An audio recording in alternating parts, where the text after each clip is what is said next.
Hello guys, what do you do? Don't you hate that question?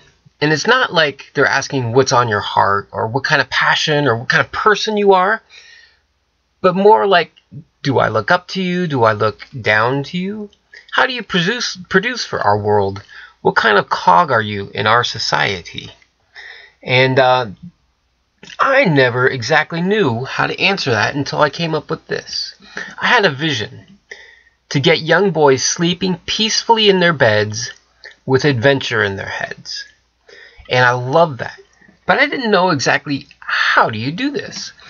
And so that's kind of what I'm talking to you here today. My name is Scott Coombe, and I was a stay-home dad for a while, and now a single dad. And I've put a lot of effort in trying to understand children and what makes them tick, as well as what's bombarding our children and how can I make that better for us. So one of the problems is I want to work with boys how they are already hot-wired, not force things in their face. Okay, I don't want them to sit down in a chair for 7 hours and listen to a teacher or memorize thousands and thousands of miscellaneous facts. Okay, as good as noble as that might be, that's not what I want. That's not how I want to work with them. Little boys want to play. They want to run. They're energized with cool toys, and they want to hear a great story. Okay, little boys, they don't want the stress from your day. They don't want to hear about your frustrations. Remember, they want to play. So if you go at night to the nighttime activities and you're all wired from the days, or life burdens are chomping on you and you're killing your smile, you're passing them on to your children, and thus you're unloading upon them that life is horrible. No wonder they don't want to go to sleep.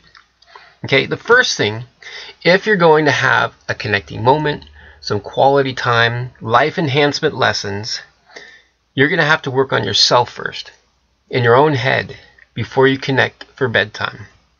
Now maybe that's taking some deep breaths or getting rid of the stress and anxiety and then entering into some sacred parenting time. This is profound wisdom here, guys. You need to be ready for playland, ready for action adventure, little boy style. Woohoo! So a little boy is still a precious state where he still believes in dinosaurs and dragons, magic, heroes, and the heroic, especially the heroic. Okay? This is a very important stage in a boy's or a little man's life development. Okay? He needs to know that he can handle himself, that he is dangerous, even if only in his imagination. And his adventure is his playtime. Okay? If you get the opportunity, listen to the stories as he plays. He's overcoming incredible odds and overcoming the challenges of life. So, you know, a couple years ago, I went and talked to my son. And I said, hey, what is it that you would want to do if you could do anything? And he said, Dad, I would want to cut off my hand and insert a chainsaw. And then I want to go around and kill zombies all day. And I was like, wow, that's pretty exciting. I'm a little surprised, but hey, that's great. And the next year, you know, I asked him the same question. And he was like, oh, Dad, you know, the chainsaw thing, that was so last year. And, you know, we kept talking and trying to build something out of him. And I was like, well, what would you want to put on your hand this year? And he's like, well, probably like a bazooka or like this endless rocket launcher or something like that. And it's, I was just loving it because like the things inside of him never changed. He still had that, I want to be dangerous, I'm longing for adventure. And it might have changed in the details, but he's still that little boy longing for these things. Okay, so this is a crucial stage in his developing to become a real man, to find his way in the world, to overcoming obstacles, problem solving, finding a success mindset. This will set the course of his life for the rest of his life. Now, don't you want the best for your children? Now, that's a stupid question because I know you do. You wouldn't listen to this if you didn't. Family is the one place where we were supposed to gain all the love, all the respect, the encouragement, the life skill training, everything we needed to succeed in life, to accomplish our goals, to have support in all of our endeavors. Sadly, this is not the case for most of us. Sorry. This wasn't the case for any of us. Okay, how as parents do we breathe that life into our kids without making the same mistakes our parents made? Okay, or radically, how we might make mistakes into their life. Okay, there is a big problem. Okay, there is no such thing as a perfect parent, as much as we strive to be. And trust me, there are no perfect children either. Compliant? Yes. Perfect? Absolutely not. As our children grow up, they will receive soul wounds. They will cower in fear from things. They will dislike your favorite food. And maybe even talk back to you. Well, you've heard the saying, you have to pick the battles you feel you need to win with your child. Okay? For me, one of those battles is reading. My son has a people person personality. With a little training, he could be a phenomenal salesman or a leader. But most of the people I know with that personality are not readers. Okay, I talk to them and they say, "Oh, I've read like 5 books in my entire life." Okay, that's just not going to cut it with me. Okay, for my battle, my children shall be readers. Not just readers, avid readers. Okay, and I'm willing to say I would much prefer them to be less successful in school if they gain the reading habit. Okay, and I'll get more into this in a little bit later. But now, as I talk about before, as our children have their own dreams and goals about life, okay, many times the friction between parents and their children is because we don't agree with their dreams. Okay? My son wants to cut off his hand and put a chainsaw there and go fight zombies. Well, I'm sorry, it's been a long time since I've ever seen a zombie. Okay? I'm definitely not going to support him in cutting off his hand, whether he owns a chainsaw or not. Yes, these dreams may seem impractical, nonsensical, just plain stupid. But you know what? Those are their dreams, at least for now. Don't be the parent who forms the habit of squashing their children's dreams. This is gold here, guys. You should be writing this down. Okay, you respect their dreams, no matter how preposterous, and give them time to figure out or grow out of them. Okay? In the same way, let your children read the books that they want to read. Okay, I know some kids who read high-level math books, and others who want to sing classical music in choir. And I kind of shake my head about these dreams because they're not my dreams.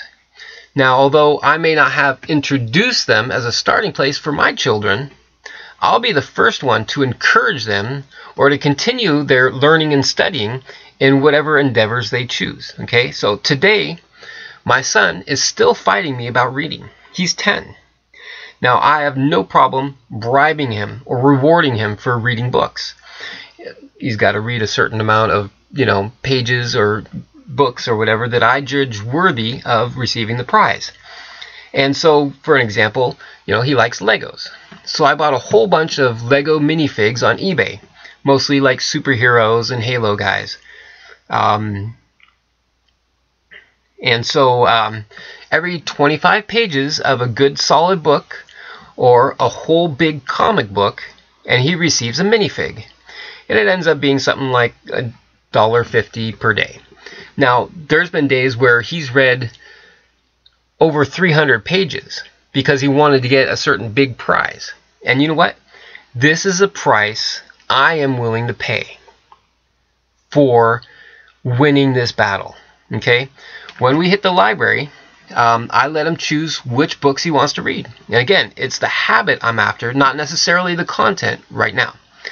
And he reads stuff like Big Nate, Diary of a Wimpy Kid, Super Diaper Baby, Adventure Time, and sometimes I'll read these books and I'm like, I can't even believe these things get published.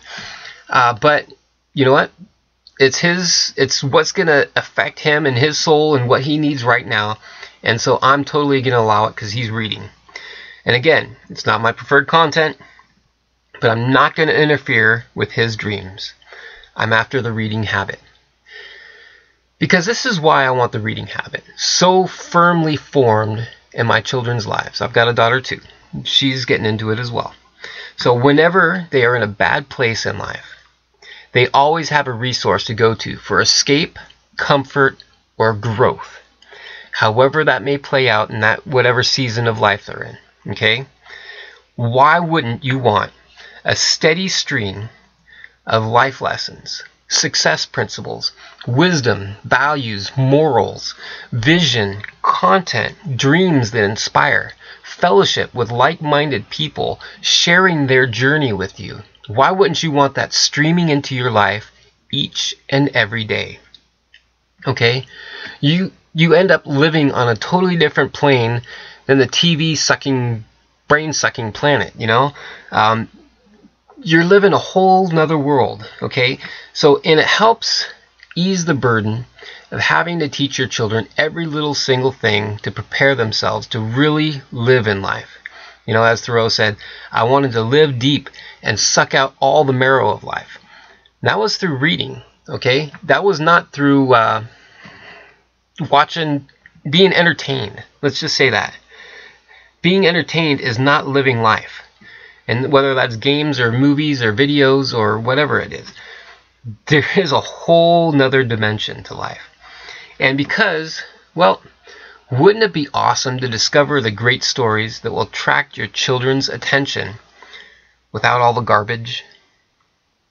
Tomorrow, we're going to talk about, the answer to that, as well as a slightly different topic, more on education and what's going on with our children. And I hope to see you there. Okay? Right now, I'd like you to write below 1 or 2 battles you have taken on behalf of your children or your child. And that should be some great reading. And please join our updater. We'll update you on the next video and let you know what's coming next. Thank you, thank you, thank you.